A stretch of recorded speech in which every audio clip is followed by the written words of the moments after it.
Vous avez déjà vu de vos yeux une prophétie qui se réalise pleinement, littéralement? Justement, il y en a une ici, je vous la montre.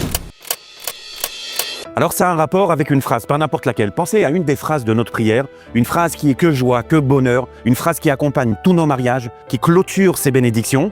Kol sason ve kol simcha, kol chatan ve kol kala. Voix et cri de joie et d'allégresse, la voix du fiancé et de la fiancée, la voix des mariés. Sauf qu'ici, ce verset, il résonne différemment, il est synonyme de mort et de catastrophe. Le même verset. Nous sommes il y a 2600 ans à peu près, dans les derniers moments qui précèdent la destruction du premier temple, là où nous nous trouvons, juste en dessous des murailles de la ville de Jérusalem, à quelques minutes de marche à peine du temple, ici dans la vallée, a lieu le culte païen le plus abject qui soit, le culte du Molech Moloch.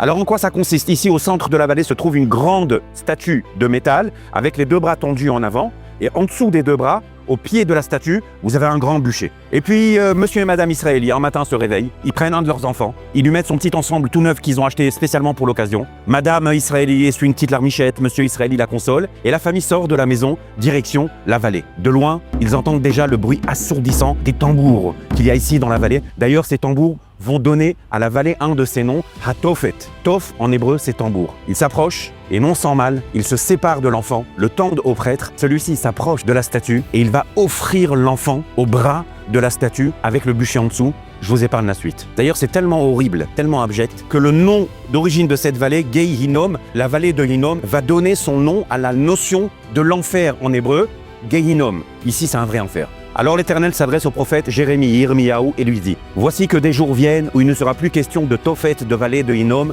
mais de vallée de la mort. On enterrera des morts dans cette vallée, faute de place. » Et là, notre verset « Je ferai disparaître des villes de Judée et des rues de Jérusalem, les voix et les cris de joie et d'allégresse, les voix du fiancé et de la fiancée, les voix des mariés, car la terre sera devenue déserte. » Regardez par là, ce sont des grottes tombales de cette époque qui jonchaient la vallée, exactement comme Jérémie l'annonce. Mais alors comment ce verset catastrophique se retrouve sous notre dé nuptial et dans tous nos faire-part? Suite de l'histoire, l'empereur babylonien Nabuchodonosor et ses troupes se trouvent maintenant au port de Jérusalem, la ville est en train de tomber, le temple va être détruit. N'importe quel témoin de cette scène vous dirait qu'Israël en tant que peuple vit ses derniers moments, qu'il va maintenant quitter la scène de l'histoire.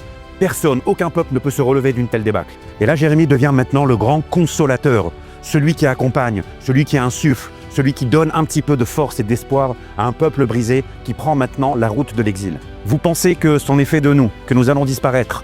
Plus de souveraineté, plus de temple, plus de capitale, bref, plus de peuple d'Israël. Ça paraît terminé. Et pourtant, écoutez bien ces paroles de l'Éternel. Jérémie leur dit, un jour, on entendra de nouveau dans ce lieu-ci, dans les villes de Judée, dans les rues de Jérusalem, voix et cris de joie et d'allégresse, la voix du fiancé, la voix de la fiancée, la voix des mariés, car je ramènerai mon peuple à sa terre comme jadis. Kol sason ve kol simcha, kol chatan ve kol kala. Le voilà, notre verset du mariage. Bon, bien sûr, au moment où Jérémie prononce ces mots-là, pour nous, c'est de la science-fiction, c'est du rêve. Et pourtant, il ne faut pas vraiment être un grand érudit pour se rendre compte ici que le rêve est devenu réalité.